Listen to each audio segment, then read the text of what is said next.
ओम शांति। आज मीठे प्यारे बाबा 24/4/2024 प्रातः मुरली बाप दादा मधुबन से महावाक्य है। मीठे बच्चे, तुम सवेरे अमीर बनते हो, शाम को फ़कीर बनते हो। फ़कीर से अमीर, पतित से पावन बनने के लिए दो शब्द याद रखो, मन मना भव, मध्याजी भव। प्रश्न: कर्म बंधन से मुक्त होने की युक्तियाँ क्या है? उत्तर: याद की यात्रा तथा ज्ञान का सिमरन। 2. एक के साथ सर्व संबंध रहे, अन्य कोई में बुद्धि न जाए। 3. जो सर्वशक्तिमान बैटरी है, उस बैटरी से योग लगा हुआ हो, अपने ऊपर पूरा ध्यान हो, दैवी गुणों के पंख भी लगे हुए हो, तो सर्व कर्म बंधन से मुक्त हो जाएंगे। ओम शांति। बाप ने बैठ समझाया। यह है भारत के लिए कहानी। क्या कहानी है? सुबह को अमीर है, शाम को फ़कीर है। इस पर एक कहानी भी है। सुबह को अमीर था। ये बातें तुम सब अमीर हो तब नहीं सुनते हो। फ़कीर और अमीर की बातें तुम बच्चे संगम पर ही सुनते हो। यह दिल में धारण करना है बरोबर। भक्ति फ़कीर बनाती है, ज्ञान हमें अमर बनाता है, अमर और अमीर बनाता है। दिन और रात भी बेहद का ही है। फ़कीर और अमीर में अमीर भी बेहद की बात है और बनाने वाला भी बेहद का बाप है। सभी पतित आत्माओं के लिए एक ही बैटरी है, बाबा। पावन बनने की एक ही बैटरी है, शिव परमपिता परमात्मा। अभी आप अगर नए हो और मुरली सुन रहे हो तो ज़रूर नज़दीकी ब्रह्मा कुमारी सेंटर में जाके सहज राजयोगा कोर्स करिए, तो आपको पता चलेगा भक्ति में जो भी गुरु को आप मानते हो, उनका भी यही कहना था कि अपनी बुद्धि ऊपर वाले के साथ लगा दो, जो सबका मालिक एक है। सो उंगली हमेशा अच्छे सद्गुरु की ऊपर रहती थी, जिसको हम गुरु मानते हैं हमारे। सो बाबा भी आज समझाते हैं, सदगति दाता परमपिता परमात्मा समझाते हैं, फ़कीर और अमीर भी बेहद की बात है और बनाने वाला भी बेहद बाप है। बाबा कहते हैं सभी पतित आत्माओं के लिए एक ही बैटरी है पावन बनने की। ऐसे ऐसे टोटके तुम याद रखो तो बहुत खुशी रहेगी। बाबा ने आज महावाक्य को क्या कहा? टोटके। छोटी छोटी महावाक्य याद रखो, माना स्लोगन्स। क्या? सभी पतित आत्माओं के लिए एक ही बैटरी है पावन बनने की। ऐसे ऐसे टोटके याद रखो तो मन में खुशी रहेगी। बाप कहते हैं बच्चे, तुम सवेरे अमीर बन जाते हो, फिर शाम को फ़कीर बन जाते हो। कैसे बनते हो? यह भी बाप ही समझाते हैं। फिर पतित से पावन, फ़कीर से अमीर बनने की युक्ति भी बाप ही बतलाते हैं। मन मना भव, मध्याजी भव, यही दो युक्तियाँ हैं और कोई चारा उपाय है ही नहीं। यह भी तुम बच्चे जानते हो। यह पुरुषोत्तम संगम युग है।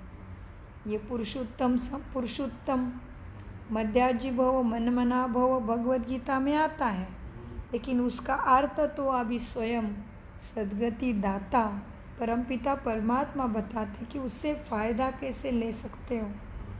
केवल गा के नहीं, प्रैक्टिकल में लाना पड़े। क्या? मन मना भव मध्याजी भव। यही दो युक्तियाँ हैं पावन बनने की। तुम जो भी यहाँ बैठे हो, गारंटी है तुम स्वर्ग के अमीर जरूर बनेंगे। नंबरवार पुरुषार्थानुसार भले पद पाएंगे, लेकिन तुम स्वर्ग के अमीर ज़रूर बनेंगे।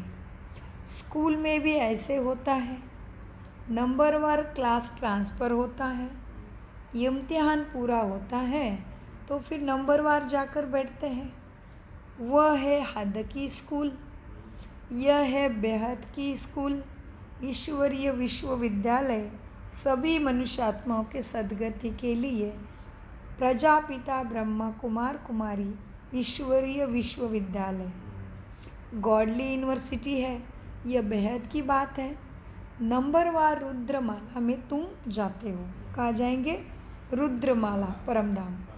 नंबरवार रुद्रमाला में जाते हो। माला अथवा झाड़ कहो, बीज तो झाड़ का ही है। परमात्मा फिर मनुष्य सृष्टि का बीज है। ये बातें जानते हैं कि झाड़ वृद्धि को कैसा पाता है, यह भी तुम ही जानते हैं। किसने बताया? परमपिता परमात्मा, क्योंकि बीज ही तो ज्ञान देगा झाड़ का। परमात्मा फिर मनुष्य सृष्टि का बीज है। यह भी बच्चे ही जानते हैं कि झाड़ वृद्धि को कैसा पाता है, पुराना कैसा होता है। कौन सा झाड़? मनुष्य सृष्टि का। ऊर्ध्व मूलम अधः शाखम, भगवद गीता में पुरुषोत्तम योग 15वां अध्याय, इसमें आती झाड़ की वाच्यता। सो बाबा कहते ये बच्चे तुम ही जानते हो झाड़ मनुष्य सृष्टि का कैसा वृद्धि को पाता है, फिर पुराने कैसे हुआ। आगे तुम भी नहीं जानते थे। आगे माना कब? राजयोगा कोर्स करने से पहले, परमात्मा से बुद्धि योग लगने से पहले हम भी कुछ भी नहीं जानते थे। आगे यह तुम भी नहीं जानते थे। तुम्हें बाप ने परमधाम से आकर समझाया है। अभी वो आया है। क्यों? सबकी सद्गति करने। अभी यह है पुरुषोत्तम संगम युग। अभी तुम बच्चों को पुरुषार्थ करना है। दैवी गुणों के पंख भी धारण करने हैं। कौन से पंख लगाने फरिश्तों को? दैवी गुणों के पंख। अभी तुम बच्चों को पुरुषार्थ करना है। पुरुष माना आत्मा इस रथ में बैठी है, तो इसी रथ में सद्गति सुख शांति चाहिए। तो क्या करना है? अभी तुम बच्चों को पुरुषार्थ करना है। दैवी गुणों के पंख भी धारण करने हैं। माना मन बुद्धि संस्कारों में दैवी गुण धारण करने ही है, क्योंकि आत्मा जब शरीर छोड़ेगी केवल संस्कार लेके जाएगी। अब तुम बच्चे पुरुषार्थ करते हो, दैवी गुणों के पंख भी धारण तुम्हें करने हैं। हाँ, अपने ऊपर पूरा ध्यान देना है।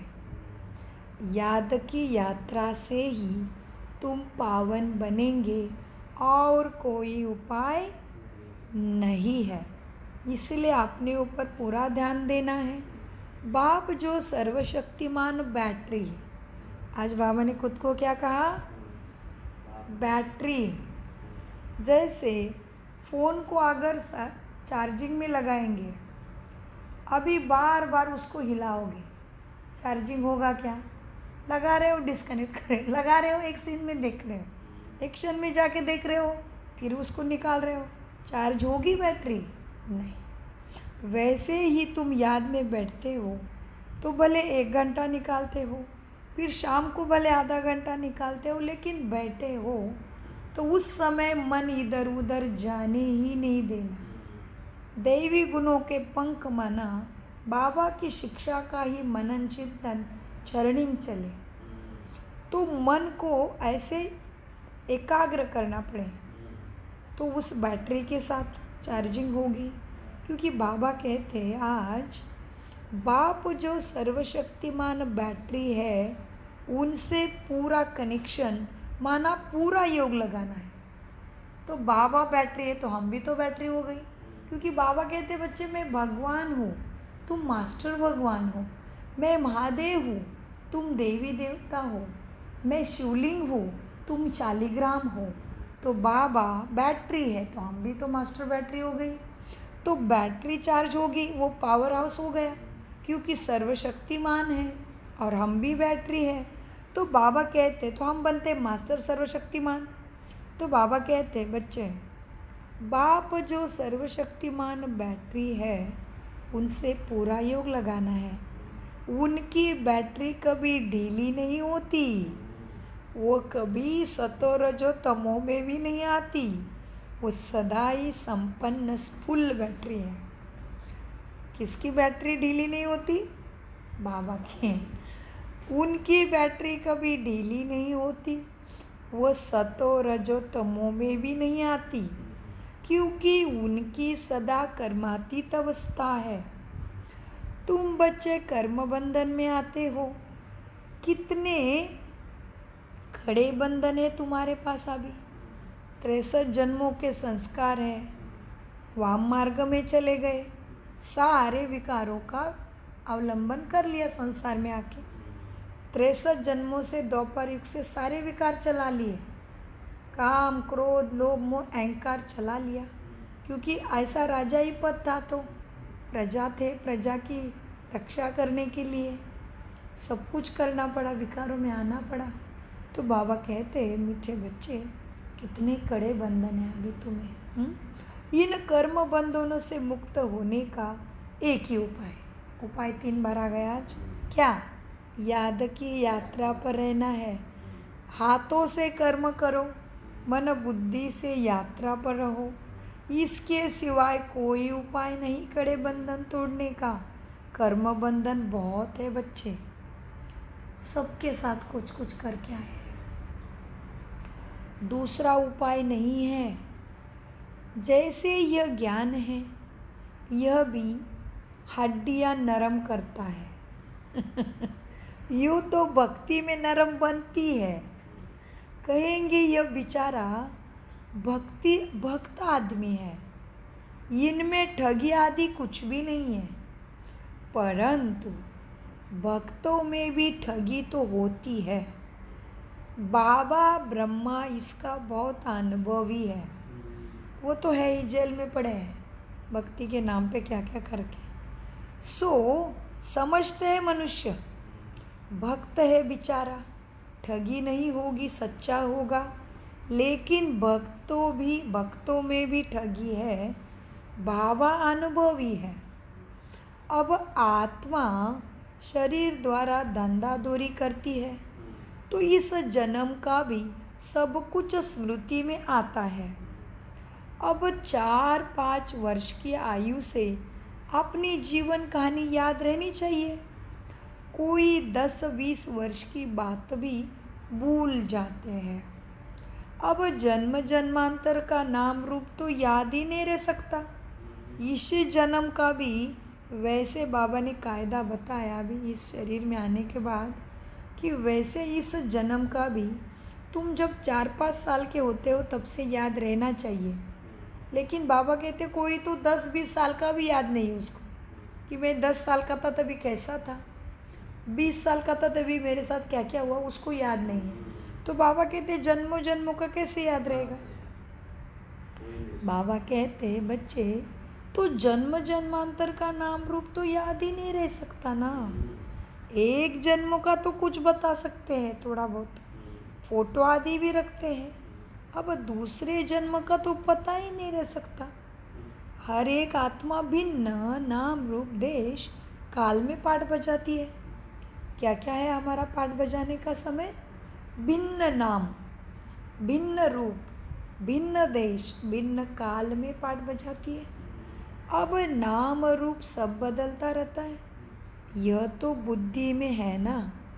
कैसे आत्मा एक शरीर छोड़ दूसरा लेती है। ज़रूर 84 जन्म, 84 नाम, 84 बाप तुम्हारे बने होंगे लौकिक में। अंत में तो इतनों के साथ हिसाब किताब है। ओहो, तो इतने 84 माँ भी होगी, तो उसने 9 महीना पेट में रखा, तो कब उतारेंगे ये सारा? तो योग में रहना पड़ेगा, सकाश देना पड़ेगा, नहीं तो उसका कर्जा कैसे उतारे? हाँ मीठे बच्चों, तो 84 जन्म लिए, तो 84 नाम, तो 84 बाप भी होंगे। अंत में फिर तमो प्रधान संबंध हो जाता है। इस समय जितने संबंधी होते हैं उतने कभी होते नहीं हैं। कलयुग में तुम्हारे बहुत संबंधी हैं। कलयुग में संबंध को बंधन ही समझना चाहिए। है संबंध, कलयुगी संबंध को बंधन ही समझना चाहिए। कितने बच्चे होते हैं, फिर शादी करते हैं उनकी, फिर वो भी बच्चे पैदा करते हैं। इस समय सबसे जास्ती बंधन है चाचे मामे काके का। जितने जास्ती संबंध उतने जास्ती बंधन। अखबारों में पढ़ा 5 बच्चे इकट्ठे जन्मे, अभी 5 ही तंदुरुस्त है। ये तो होता ही रहता है। अरे बाबा 12 का भी न्यूज़ है। अखबारों में पढ़ा 5 बच्चे इकट्ठे जन्मे, अभी 5 ही तंदुरुस्त है। अब हिसाब करो कितने ढेर संबंध बन जाते हैं। इस समय तुम्हारा संबंध सबसे छोटा है।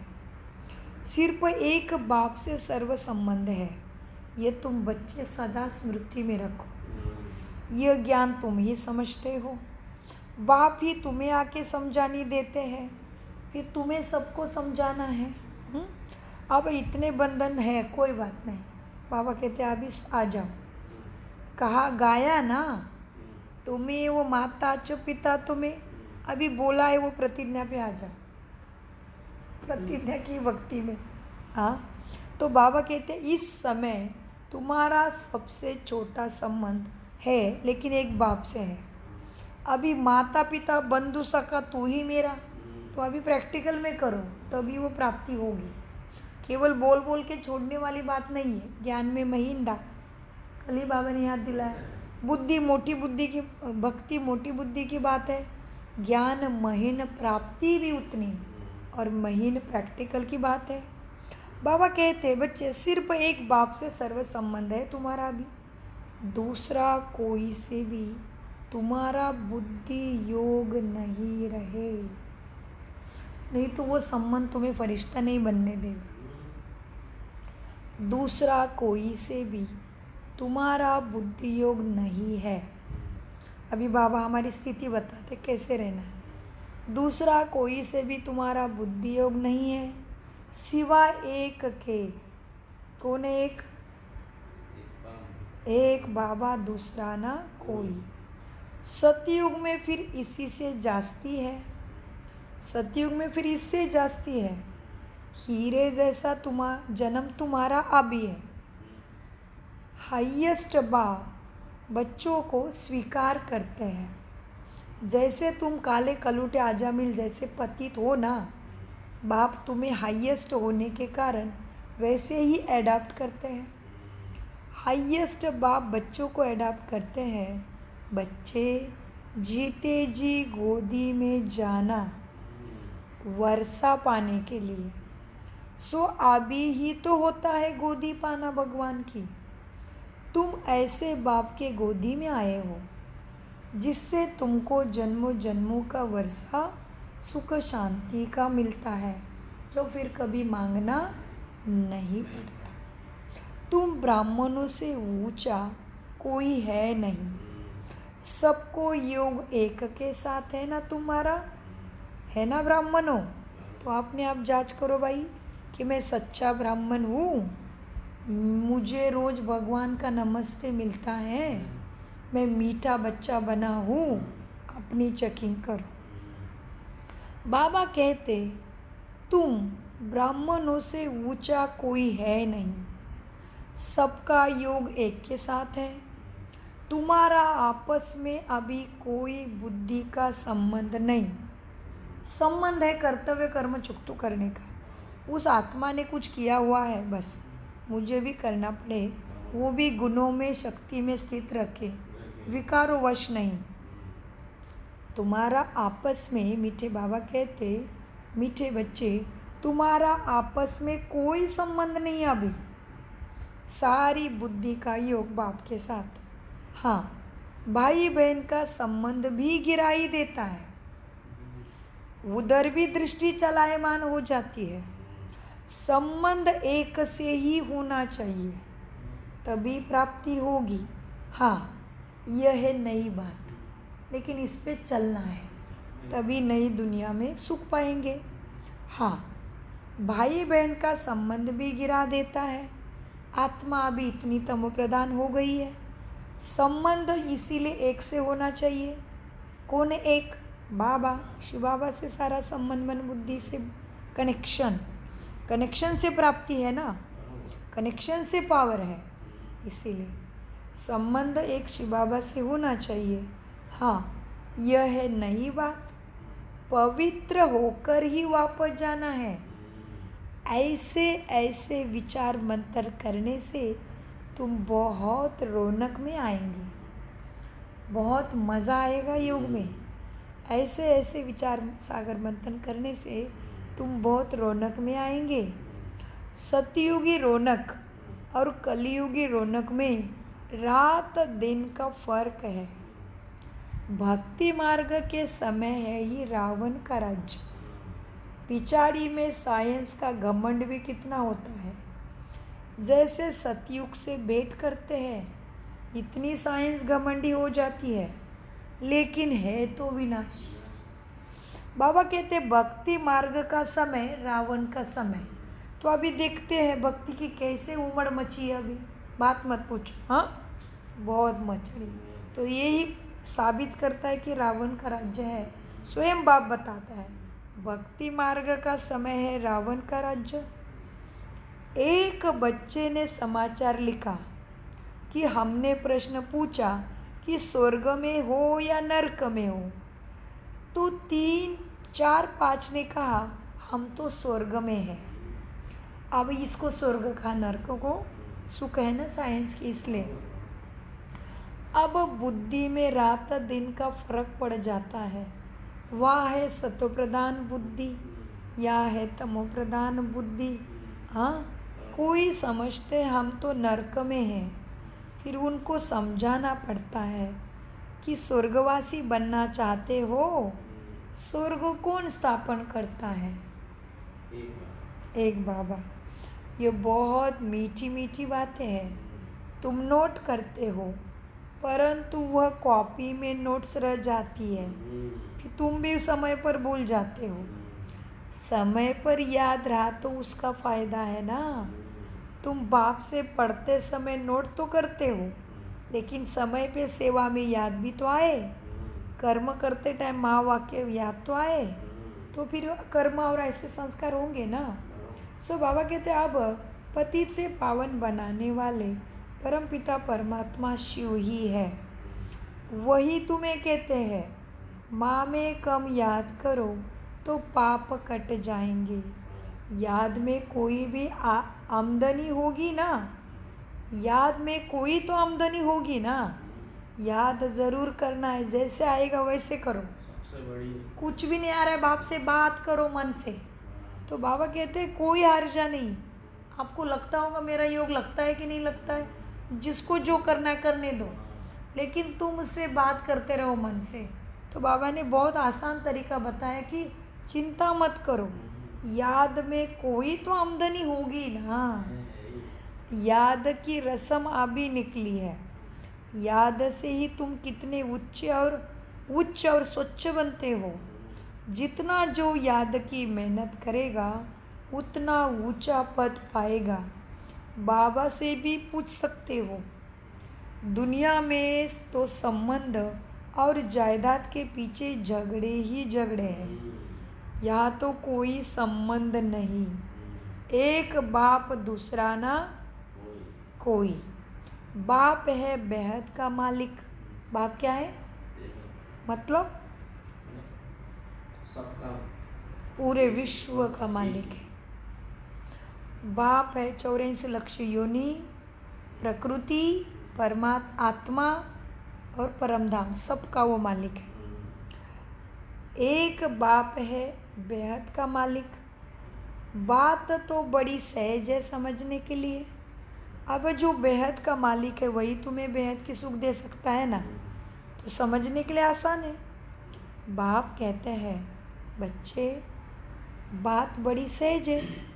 एक तरफ है स्वर्ग और एक तरफ है नर्क। आसान है ना समझने के लिए। उस तरफ है स्वर्ग, इस तरफ है नर्क।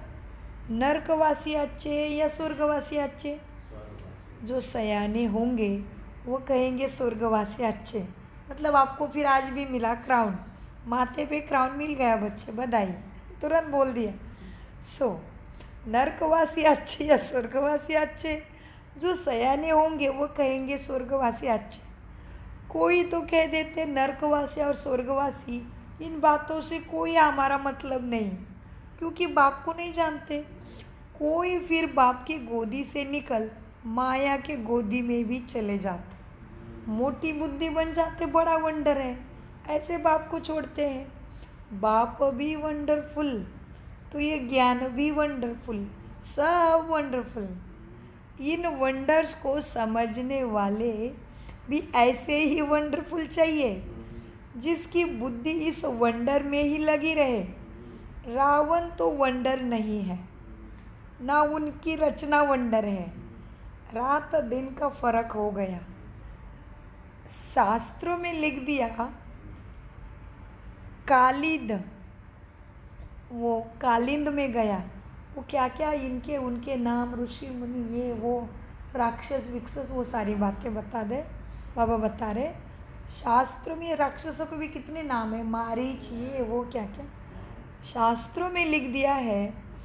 कालिंद में गया और सर्प ने डस गया और काला हो गया। अब तुम बच्चे अच्छी रीति सब समझ सकते हो। कृष्ण के कालिंदी ने डसने से काला हुआ क्या?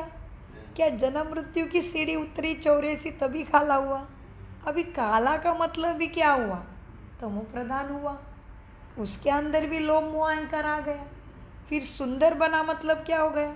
उसके अंदर देवी गुण आ गए, सद्गुण आ गए, शांति सुख प्रेम आनंद आ गया, तो वो शाम से सुंदर बन गया। तो वो शास्त्रों में कुछ भी लिख दिया।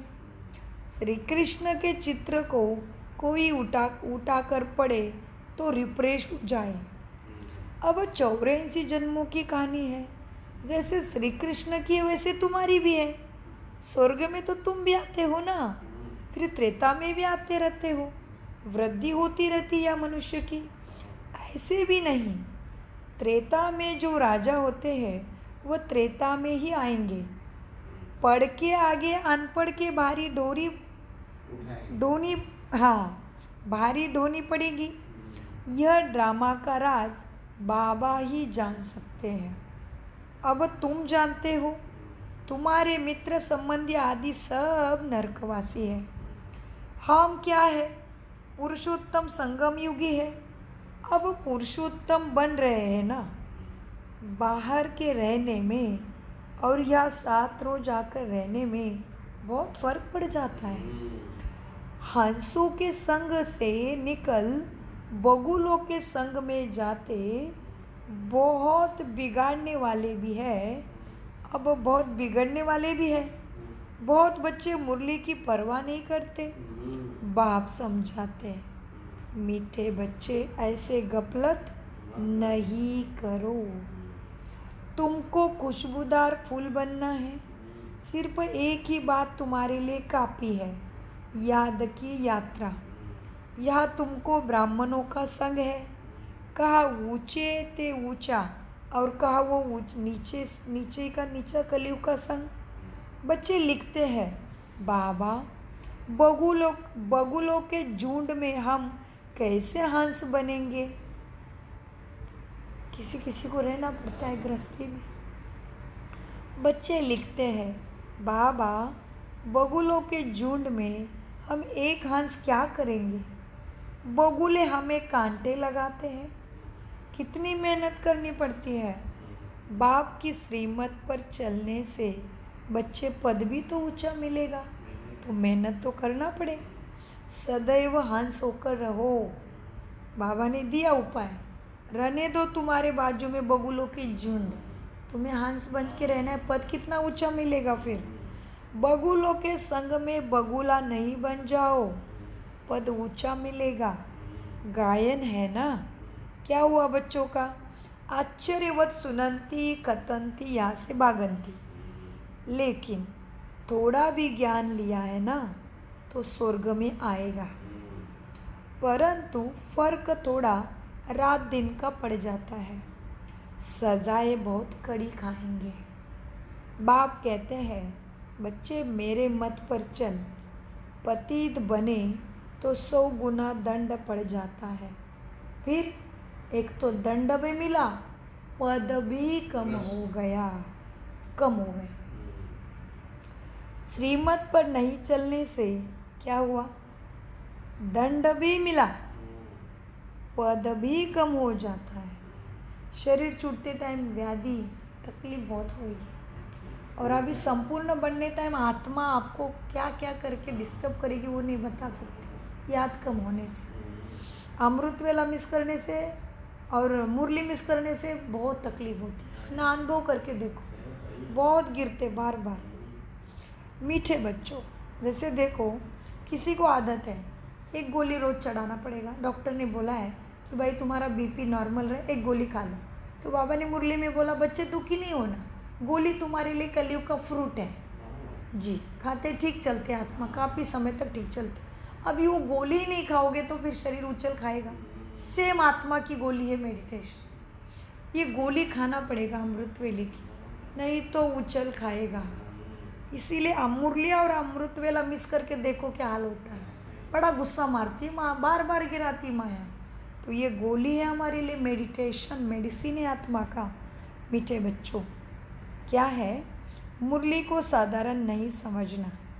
बाप कहते हैं, मेरी मत पर चल, तो मुरली सुनना पड़े, तो मत कहाँ से मिलेगी। नहीं तो पतित बने तो 100 गुना दंड पड़ जाता है।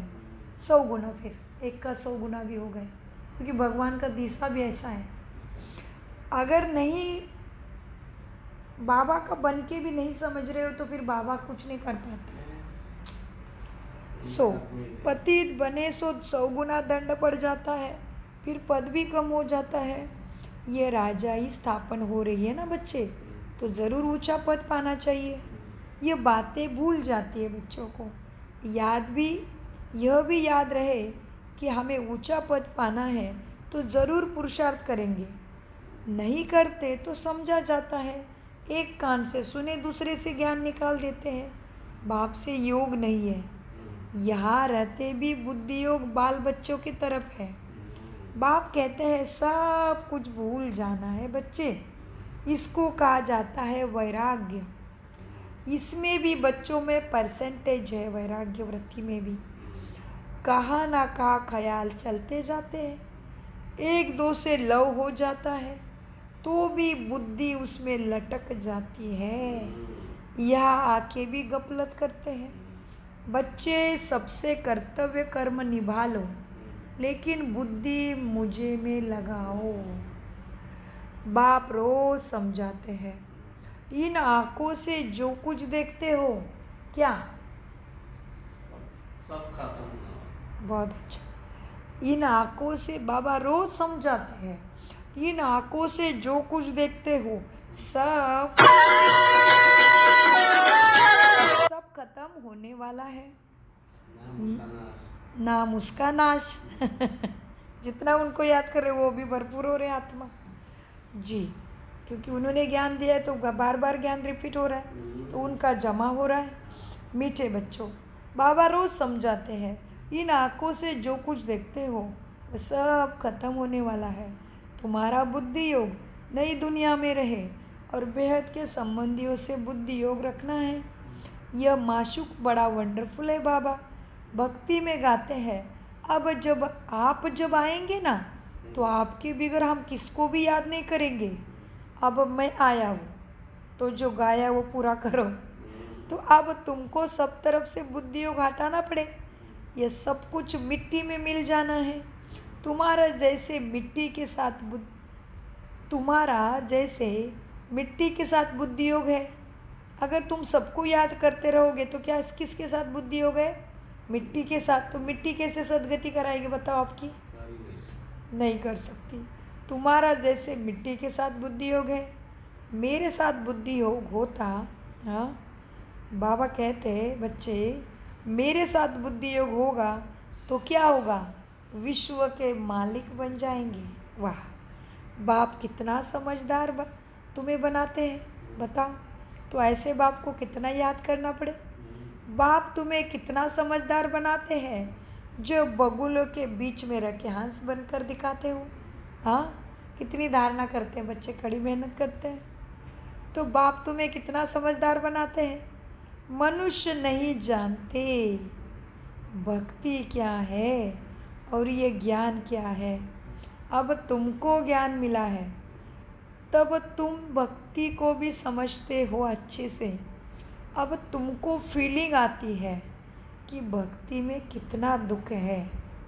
मनुष्य भक्ति करते हैं, अपने को बहुत सुखी समझते हैं, फिर भी कहते हैं भगवान आकर फल देंगे।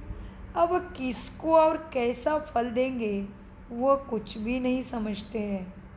भक्ति का फल देंगे तो समझते हैं भगवान, लेकिन भक्ति का फल ज्ञान है यह तो नहीं समझते।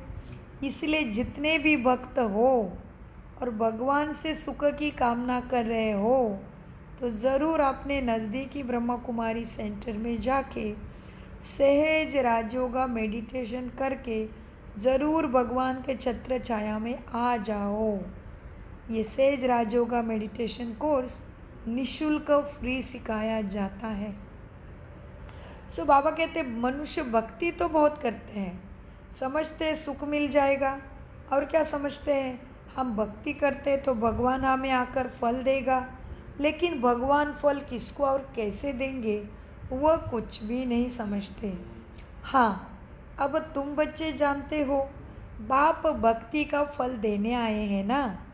विश्व की राजधानी का फल जिस बाप से मिलता है वो बाप जो डायरेक्शन देते हैं उस पर चलना पड़े ना।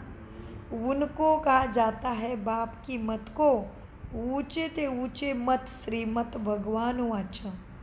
मत मिलती है सबको, फिर कोई मत पर चले कोई ना चले, कोई चल सके कौन कोई ना चल सके।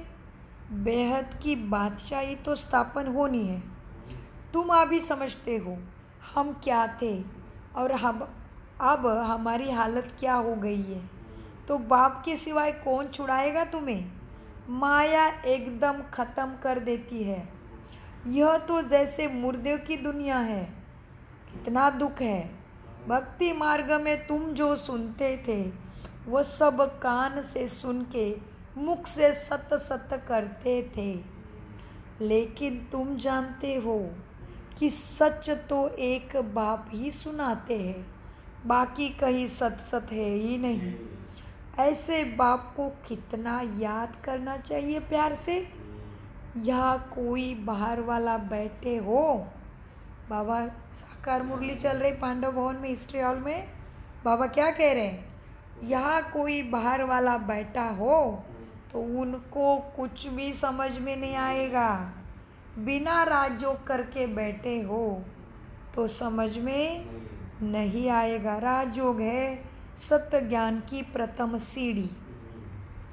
यहाँ कोई बाहर वाला बैठा है, उनको कुछ भी समझ में नहीं आएगा। कहेंगे ये तो पता नहीं क्या सुनाते हैं। सारी दुनिया कहती है परमात्मा सर्वव्यापी है और यह कहते वो हमारा बाप है। कंधा से ना करते रहेंगे। कंध हिलाएंगे, ऐसे करेंगे। कंध से नाना करते रहेंगे, तुम्हारे अंदर से हाँ हाँ निकलती रहेगी। इसलिए नए कोई को अलाउ मुरली क्लास में नहीं किया जाता है। बिना राजयोगा कोर्स करके प्राथमिक शिक्षा लिए बिना मुरली समझ में आनी नहीं। समझ नहीं तो प्राप्ति नहीं, बाबा कहते हैं। इसीलिए नए कोई को मुरली क्लास में अलाउ नहीं किया जाता, इसलिए ज़रूर राजयोगा कोर्स करिए। अच्छा, मीठे मीठे सिखिलदे बच्चों प्रति माता पिता बाप दादा का याद प्यार और गुड मॉर्निंग। रूहानी बाप की रूहानी बच्चों को नमस्ते। हम रूहानी बच्चों की रूहानी बाप दादा को याद प्यार गुड मॉर्निंग प्यारे बाबा, नमस्ते नमस्ते नमस्ते। धारणा के लिए मुख्य सार। खुशबूदार फूल बनने के लिए संग की बहुत संभाल करनी है। हंसों का संग करना है, हंस होकर रहना है। कभी भी एक ही थी हमारे लिए आपकी फैमिली, भरपूर थी, भरपूर है, भरपूर रहेंगे। हाँ, एक ही थी हमारी। इतने भीड़ में 250 फैमिली इस बिल्डिंग में है, भारतीय। हमारी एक ही थी बहन, उतनी हमें काफ़ी थी। वाह। खुशबूदार फूल बनने के लिए संग की बहुत संभाल करनी है। हंसों का संग करना है, हंस होकर रहना है। मुरली में कभी बेपरवाह नहीं बनना है। गफलत भी कर्मों में नहीं करनी है। 2. धारणा। कर्म बंधन से मुक्त होने के लिए संगम युग पर अपने सर्व संबंध एक बाप से रखने हैं। आपस में कोई संबंध नहीं रखना है। किसी हद के संबंध में लव रख बुद्धि योग लटकाना नहीं है। एक को ही याद करना है। संपूर्ण प्राप्ति का अधिकारी तुम्हें बनना है। वरदान। परमात्मा लव में लीन होने व मिलन में मगन होने वाले सच्चे स्नेही भव। वरदान का विस्तार। स्नेह की निशानी गाई जाती है कि दो होते भी दो न रहे, लेकिन मिलकर एक हो जाए। इसको ही समा जाना कहते हैं। भक्तों ने इसी स्नेह की स्थिति को समा जाना व लीन होना कह दिया। अब बाप के लव में लीन होना यह स्थिति है, लेकिन स्थिति के बदले उन्होंने आत्मा के अस्तित्व को सदा के लिए समाप्त होना समझ लिया। आप बच्चे जब बाप के व रूहानी माशूक के मिलन में मगन हो जाते हो तो समान बन जाते हो। उसको ही कहते लीन हो जाना लव में। स्लोगन। अंतर्मुखी वह है जो व्यर्थ संकल्प से मन का मौन रखता है। इतनी सुंदर परिभाषा मिली अंतर्मुखता की। हाँ, अंतर्मुखी वह है जो व्यर्थ संकल्प से मन का मौन रखता है। ओम शांति, ओम शांति, ओम शांति। मीठे प्यारे बाप दादा का अनगिनत पदम गुना शुक्रिया शुक्रिया शुक्रिया। प्यार से बोलो, मेरा बाबा, मीठा बाबा, प्यारा बाबा। शुक्रिया फरिश्तों।